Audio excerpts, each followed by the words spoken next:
The next chapter in transformation is interchange of simple and complex sentences. Part first, from simple to complex sentences containing noun clause. Always we have to change in this segment a simple sentence into complex sentence. The first rule is if there is used a noun, if there is used a noun after no or here, if there is used a noun after no or here in any simple sentence,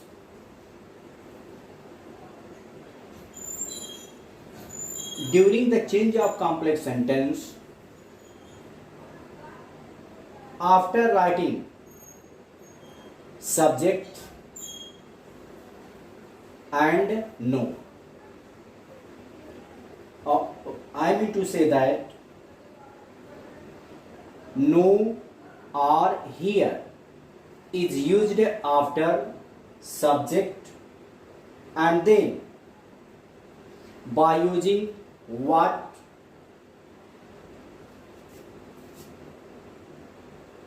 by making noun clause, complex sentence is made. अर्थात इसमें कहा जा रहा है कि हमारा जो transformation का जो नेक्स्ट चैप्टर है वो है interchange of simple and complex sentences. इस चैप्टर के अंतर्गत जो हमारा पहला भाग है वह यह है from simple to complex sentences containing noun clause. अर्थात इसमें हमको सिंपल को कॉम्प्लेक्स सेंटेंस में बदलना है जिसमें नाउन क्लाज का प्रयोग किया जाएगा। तो रूल में बताया जा रहा है, जो आपका पहला रूल है उसमें बताया जा रहा है कि यदि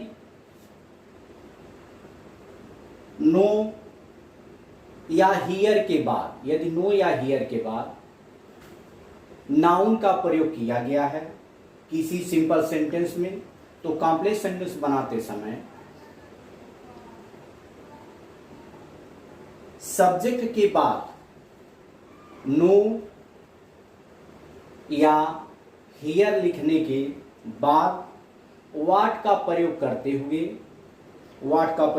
हुए नाउन क्लास बना करके लिखा जाता है। इस प्रकार से कॉम्प्लेक्स सेंटेंस बनाया जाता है। तो आप यहां देख रहे हैं लिखा गया है simple sentence, I know his name, यानी कि मैं उसका नाम जानता हूं। यह आपका सिंपल सेंटेंस है।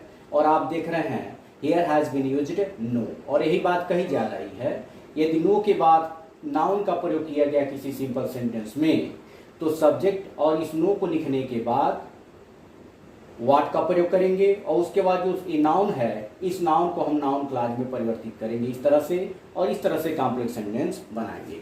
तो हम सब्जेक्ट लिखेंगे आई, उसके बाद लिखेंगे नो, उसके बाद लिखना है व्हाट, और हिज नेम का लिखेंगे हिज नेम इज। ये आपका हो गया नाउन क्लाज। अर्थात इसमें कहा जा रहा है कि मैं उसका नाम जानता हूं। इसमें यह है मैं जानता हूं कि उसका, कि क्या उसका नाम है। तो इस तरह से बनाया गया है। उसी तरह दूसरा एग्जांपल आप देख रहे हैं, आई have heard of his plan. तो इसको बनाएंगे, अभी बताया गया कि सब्जेक्ट लिखेंगे तो सब्जेक्ट लिखा गया है, वर्ब लिखना है, मेन वर्ब, हेल्पिंग वर्ब्स के साथ इसको भी लेकर के चलना है। तो I have heard, third form of the verb we have to write after have heard. उसके बाद व्हाट का प्रयोग करेंगे तो व्हाट का प्रयोग किया गया है। अब ये जो शेष नाउन वाला जो पार्ट है इसको नाउन क्लास में बदलना है। अर्थात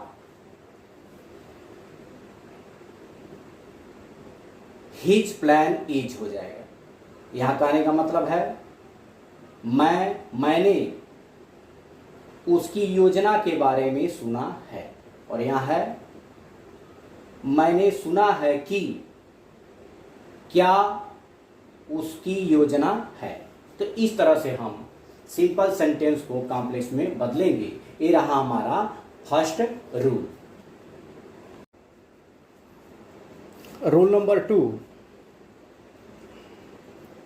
if there has been used believe, confess, admit or know in a simple sentence and afterwards there has been used in infinitive,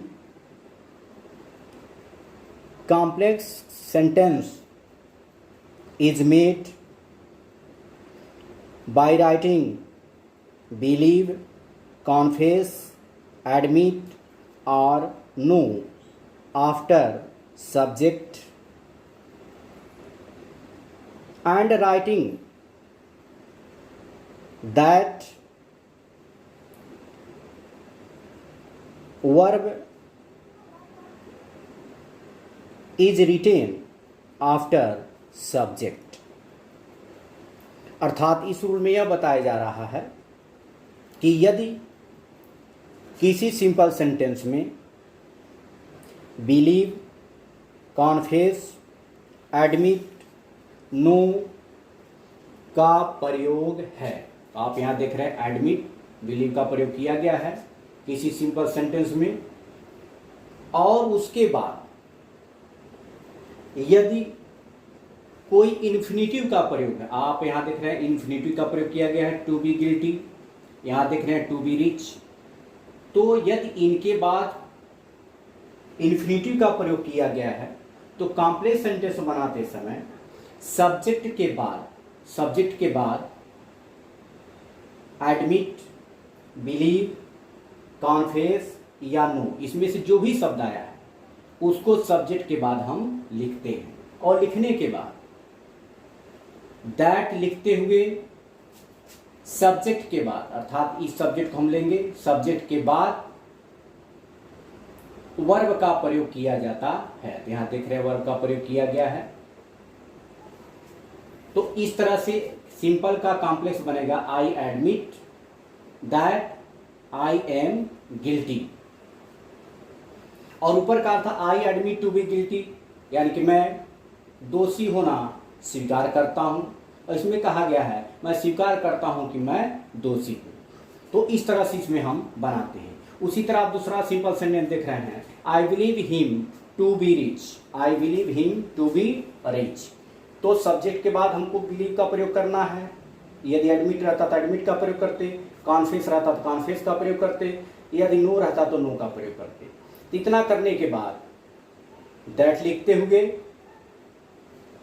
subject के बाद, अब यहां देख रहे हैं सब्जेक्ट इसके लिए चूंकि कहा जा रहा है टू बी रिच, इसके लिए बात कही जा रही है, इसलिए इसको हम सब्जेक्ट बनाएंगे, इसलिए हिम का हो जाएगा ही इज रिच। तो इस प्रकार से जब आपके किसी सिंपल सेंटेंस में जिसको हमको कॉम्प्लेक्स में बनाना है, यदि एडमिट का, बिलीव का, कॉन्फेस का, नो का प्रयोग है और उसके साथ साथ जस्ट आफ्टर कोई इन्फिनिटिव का प्रयोग है, तो हमको कॉम्प्लेक्स सेंटेंस बनाते समय सब्जेक्ट के बाद इसमें जो शब्द प्रयोग है उसका प्रयोग करेंगे, उसके बाद दैट लिखते हुए सब्जेक्ट के बाद मेन वर्ब का प्रयोग करते हैं। Third rule, who, whom, whose, which, when, where, how many or how much is used as conjunction to make a simple sentence into complex sentence। अर्थात इसमें बताया जा रहा है कि किसी सिंपल सेंटेंस को